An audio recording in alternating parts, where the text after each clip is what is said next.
Hi there, and thank you for joining us for today's live reading of Emissary, an MM Forbidden Romance by A.L. Morrow, and this is presented by Itsy Bitsy Book Bits.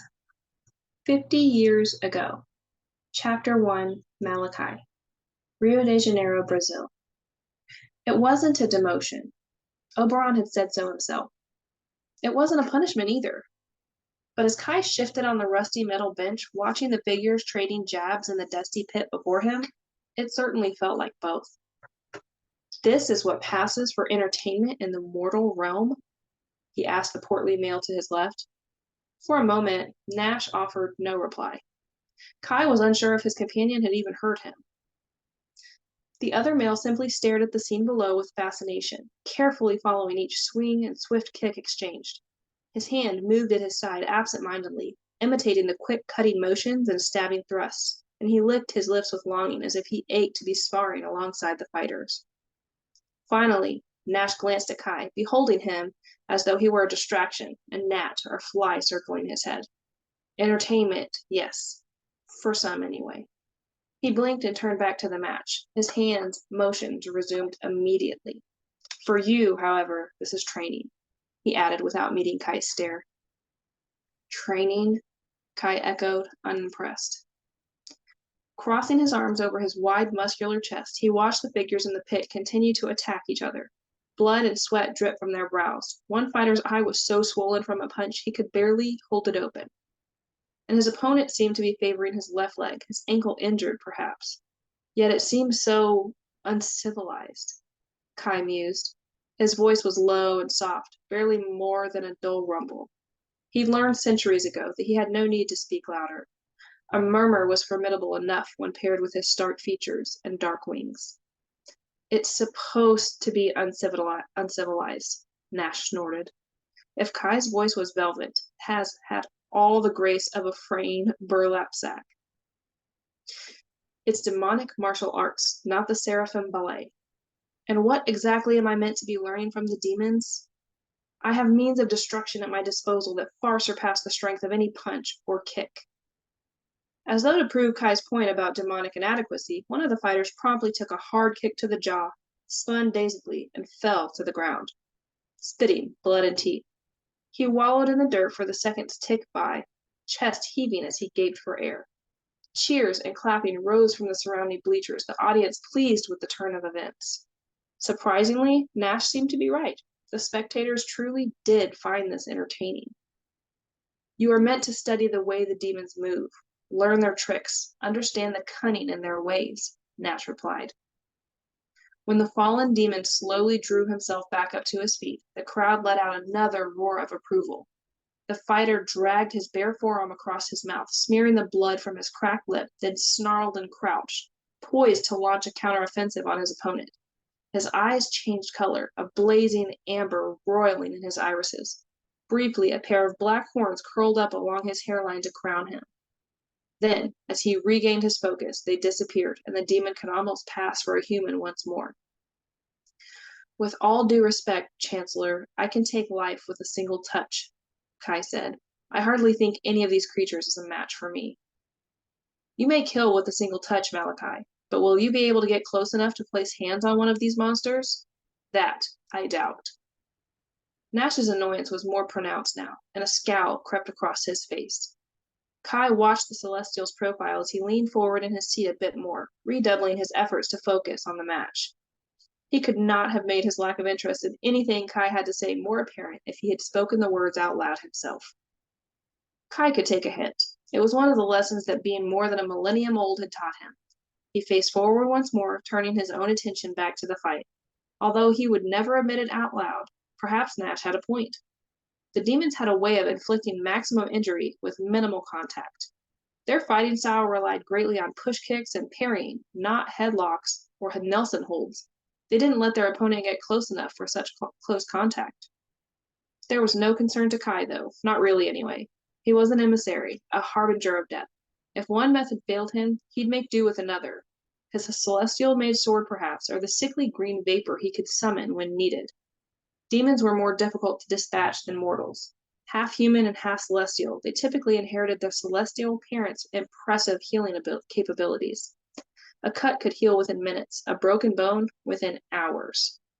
They could not contract human diseases, and unless wounded with stardust-imbued metals such as Kai's sword, they would live indefinitely.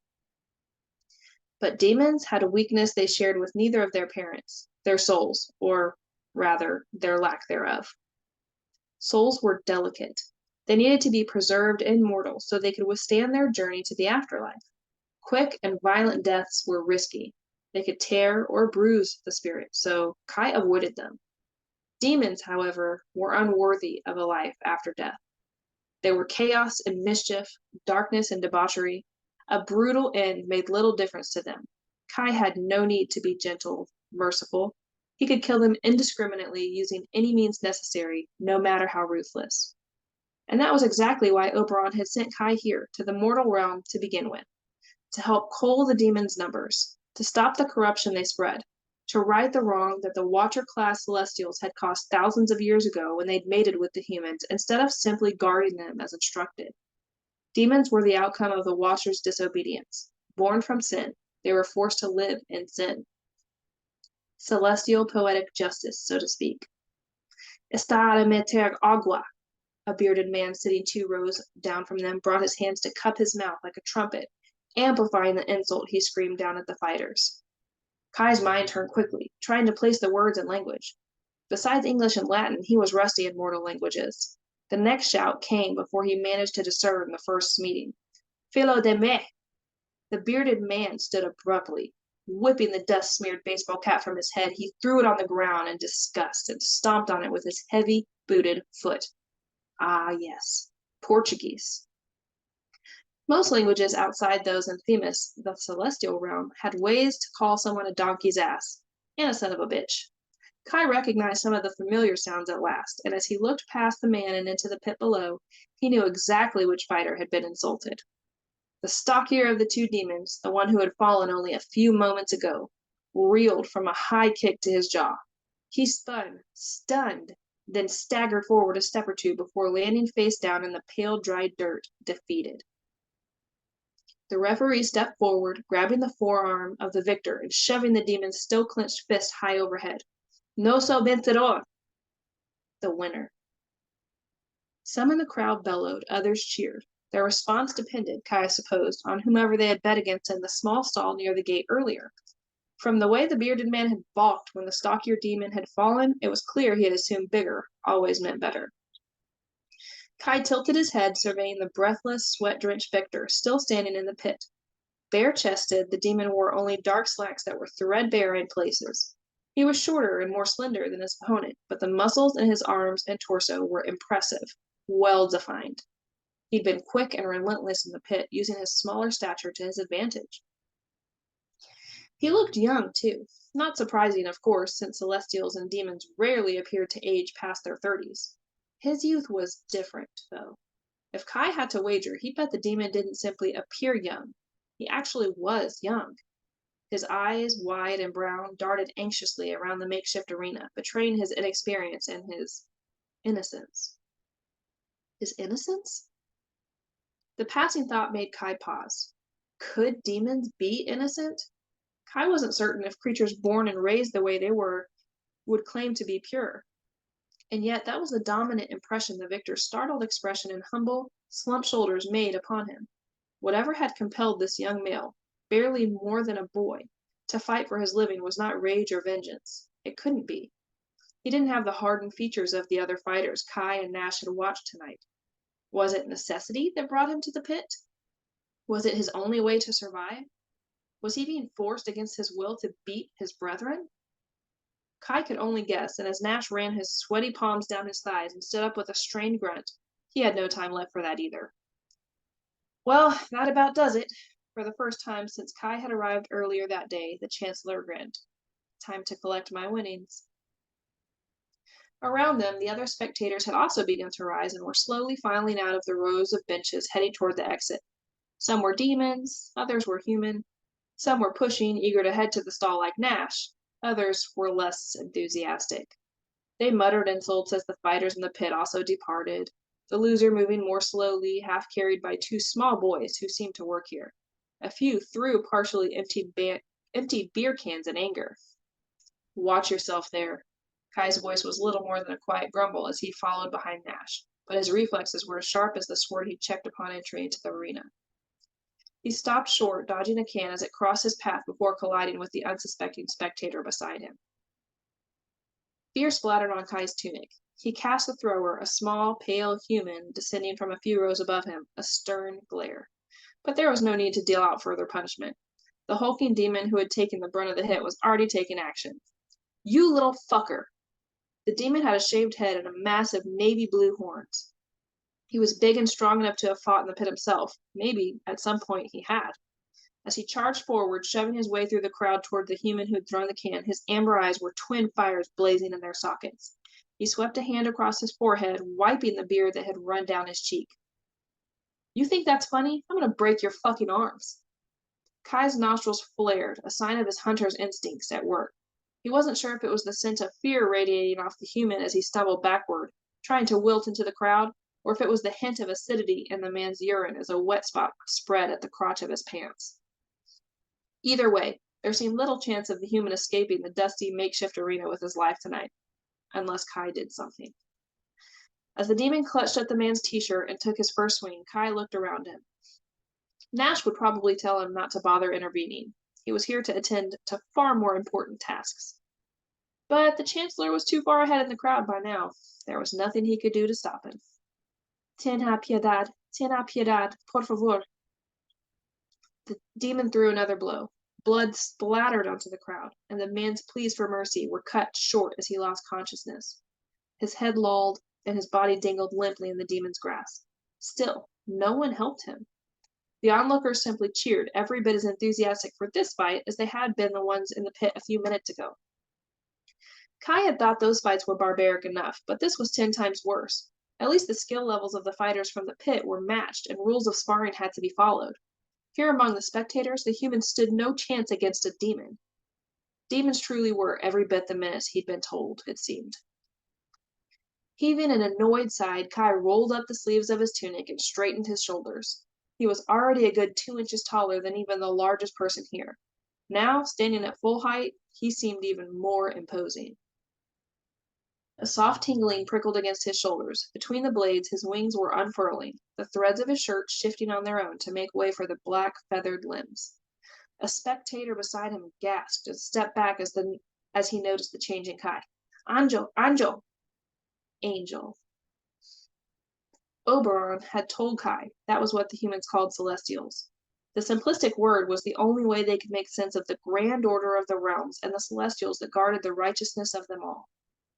Under other circumstances, Kai might have been amused to finally hear the word with his own ears. At the moment, though, he had another concern: doing his job. Being an angel of death wasn't about indiscriminately killing. It was about taking life at the right time, at the hour dictated by the stars, when fate called for it, as the humans might say. And now was not the time for this human. Kai knew this.